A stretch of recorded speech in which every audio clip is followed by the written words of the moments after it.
The vision of Obadiah. Thus saith the Lord God concerning Edom, we have heard a rumour from the Lord, and an ambassador is sent among the heathen. Arise ye, and let us rise up against her in battle. Behold, I have made thee small among the heathen. Thou art greatly despised. The pride of thine heart hath deceived thee, thou that dwellest in the clefts of the rock, whose habitation is high, that saith in his heart, who shall bring me down to the ground?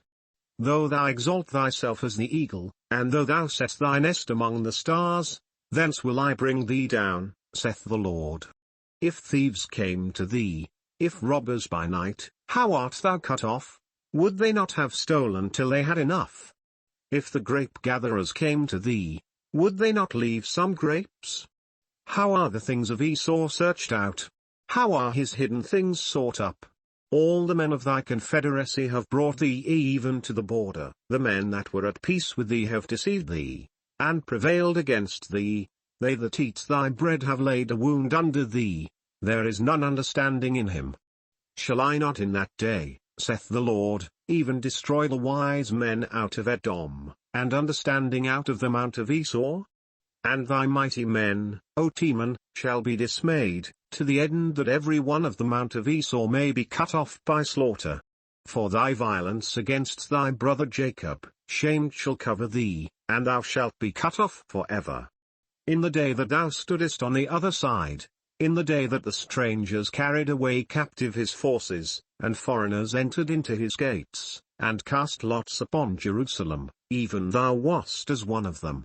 But thou shouldest not have looked on the day of thy brother in the day that he became a stranger, neither shouldest thou have rejoiced over the children of Judah in the day of their destruction, neither shouldest thou have spoken proudly in the day of distress. Thou shouldest not have entered into the gate of my people in the day of their calamity, yea, thou shouldest not have looked on their affliction in the day of their calamity, nor have laid hands on their substance in the day of their calamity. Neither shouldest thou have stood in the crossway, to cut off those of his that did escape. Neither shouldest thou have delivered up those of his that did remain in the day of distress. For the day of the Lord is near upon all the heathen. As thou hast done, it shall be done unto thee, thy reward shall return upon thine own head. For as ye have drunk upon my holy mountain, so shall all the heathen drink continually, yea, they shall drink, and they shall swallow down, and they shall be as though they had not been. But upon Mount Zion shall be deliverance, and there shall be holiness, and the house of Jacob shall possess their possessions.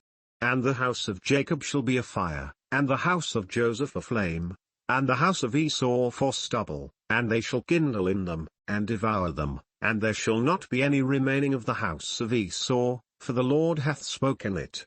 And they of the south shall possess the mount of Esau, and they of the plain the Philistines, and they shall possess the fields of Ephraim, and the fields of Samaria, and Benjamin shall possess Gilead. And the captivity of this host of the children of Israel shall possess that of the Canaanites, even unto Zarephath, and the captivity of Jerusalem, which is in Sepharad, shall possess the cities of the south.